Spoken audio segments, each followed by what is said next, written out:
Pastor Augusto, os ouvintes do WhatsApp também num dos grupos deixaram essa pergunta por lá, que é a seguinte: o que é essa teologia da confissão positiva? Ela tem base bíblica? Se não, tem algo dela que se pode aproveitar? São 3 perguntas então, né? Exato. Primeiro, o que é a confissão positiva, segundo a origem, e terceiro, o que é que se pode aproveitar. Bom, vamos começar com o que é, né? A teologia da confissão positiva é um movimento que surgiu no meio evangélico há cerca de 30 anos passados, um pouquinho mais talvez, 40, que foi baseada nos ensinos de um pastor evangélico chamado Essek Kenyon.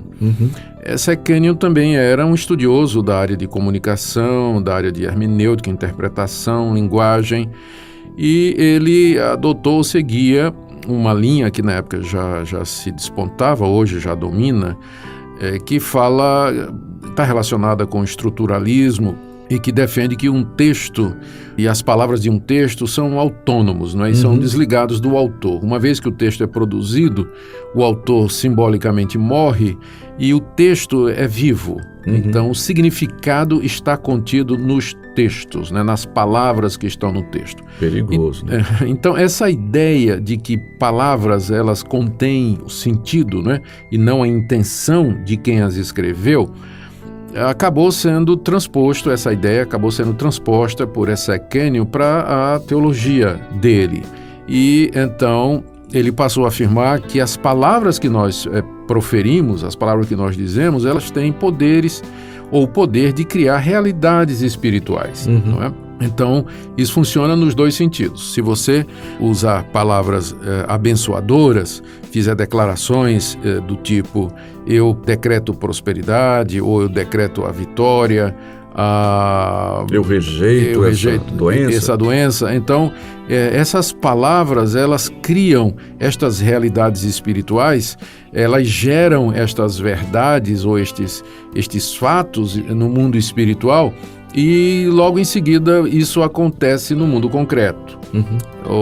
Baseado nisso, houve um livro que se tornou muito famoso na época, Há Poder em Suas Palavras, que foi escrito por Matthew Carothers, que era um capelão da Marinha Naval dos Estados Unidos, era um homem crente, não é?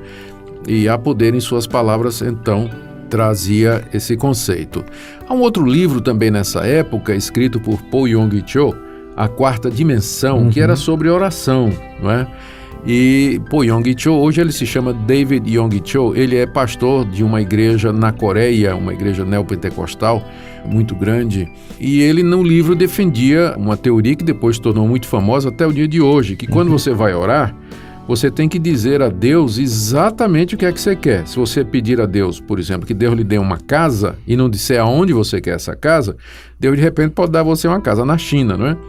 Ele usou o exemplo da bicicleta. Quando você vai pedir a Deus uma bicicleta, você tem que dizer a Deus qual é a marca da bicicleta, qual é a cor da bicicleta, onde você quer que Deus a entregue e assim por diante, não é?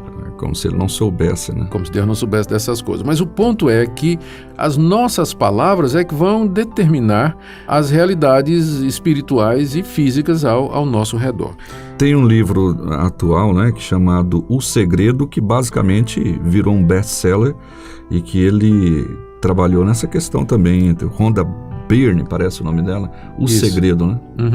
E não só esse livro, Natsan, mas outras literaturas e ministérios inteiros foram construídos em cima disso. Por exemplo, o ministério de Valnice Milhomens, né, que hoje é chamada de apóstola, o ministério dela era Palavra da Fé.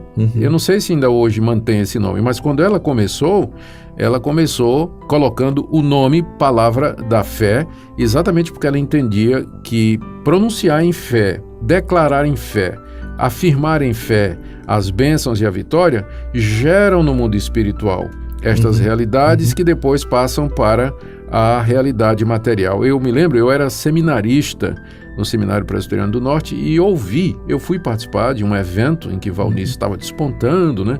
E o pessoal ficava curioso, queria ouvir, eu fui também como seminarista e ouvi ela ensinar isso claramente. Isso aí em meados dos anos 80, né? Quando a teologia da confissão positiva estava crescendo. Bom, não só a Valnice Milhomes, né? Gente, inclusive, bem mais famosa do que a Valnice, pegou esses ensinamentos do Essek Kenyon, por exemplo, o Kenneth Hagin, né? Muito conhecido. E seu discípulo R.R. Soares, né? Discípulo R.R. Soares, né? E você vê que na pregação do R.R. Soares e de outros pastores da teologia da prosperidade, você encontra a mesma coisa. Declare, né? A bênção, rejeite o câncer, diga que você não aceita isso, mas a origem é essa daí, do Essek Kenyon. Outro discípulo bem conhecido também do Essek Kenyon é o Kenneth Copeland, outro mais conhecido ainda, o Benny Hinn, que ele vem também nessa linha, agora, né? E vem para o Brasil. Aqui nesses dias. Então, a confissão positiva é esse movimento que acredita que pelas palavras o cristão pode gerar realidades no mundo espiritual.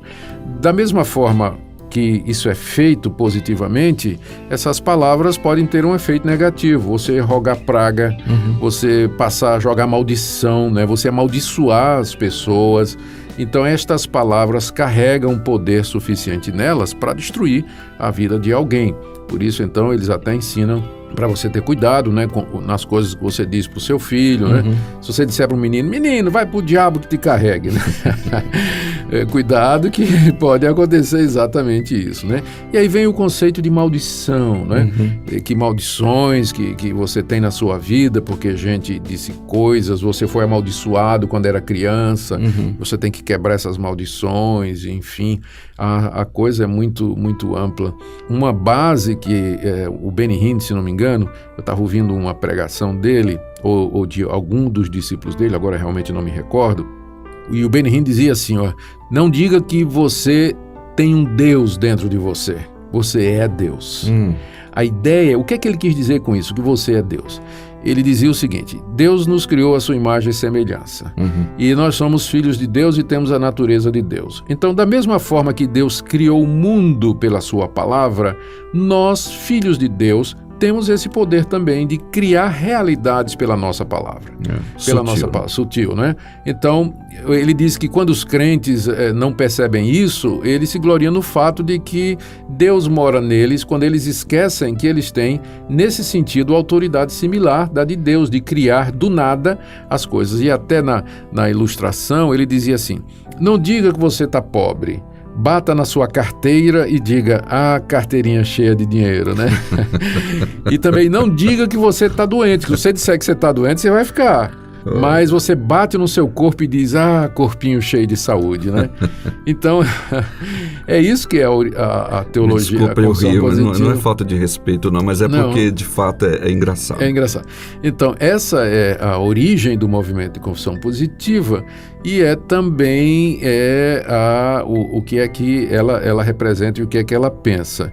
Ainda que é preciso apontar, Nathan, para a influência que a confissão positiva teve, não somente na teologia da prosperidade, né, mas também no movimento de batalha espiritual. Tipo assim, amarrar Satanás, né? Eu amarro Satanás, ou eu decreto a queda do trono de Satanás, ou, enfim, outras ordens que são dadas a Satanás, é tudo a mesma coisa. Eu não sei se você lembra, alguns anos passados, apareceu nas capitais do país cartazes, né? Apareceram cartazes dizendo assim, Goiânia é do Senhor Jesus, povo de Deus, declare isso. São Paulo é do Senhor Jesus, povo de Deus, declare isso. A ideia é que se os evangélicos em Goiânia, São Paulo, Rio, onde tivessem, eles declarassem, né?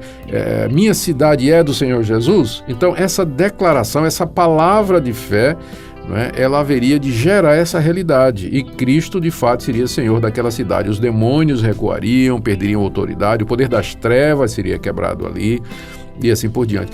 A marcha para Jesus, a famosa marcha para Jesus, também é influenciada pela confissão positiva, porque eles marcham num determinado território reivindicando aquele território para Deus ou aquela cidade para Deus. Né? E a ideia é essa, que se o povo de Deus marchar, se o povo de Deus declarar, anunciar publicamente que São Paulo é do Senhor Jesus, então São Paulo vai ser do Senhor Jesus, esquecendo que São Paulo só vai ser do Senhor Jesus pela pregação do Evangelho, né? E o mundo só será completamente redimido com a volta de Jesus. Aleluia, isso aí. E a última pergunta é se tem coisa positiva, né? O que pode se aproveitar nisso? Eu não creio que pode aproveitar muita coisa, não. Mas nenhum movimento é totalmente sem virtude, né? Então, a confissão positiva nos lembra a importância das palavras, né? Que a gente pense bem, né? Quando vai usar as palavras e tudo. Não que elas tenham um poder intrínseco, mágico, místico de abençoar ou amaldiçoar. Mas o conteúdo das palavras pode ferir as pessoas, né? Você pode deixar uma pessoa ferida, magoada, ou as suas palavras podem abençoar as pessoas. Uma palavra de graça, uma palavra de encorajamento, uma palavra de perdão, de ânimo, né? Então as palavras de fato têm uma importância muito grande e eles, da confissão positiva, eles perceberam isso, só que deram uma importância e um poder muito além. Um poder intrínseco na palavra. Intrínseco na palavra, né? Então, isso seria uma coisa que eu destacaria que a gente pode se lembrar, não é?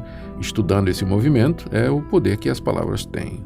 Mas por causa do conteúdo e não delas em si. O tempo todo dizendo para uma pessoa que ela é fracassada, que ela é aquilo, isso machuca as pessoas. Exatamente. No sentido de machucar mesmo.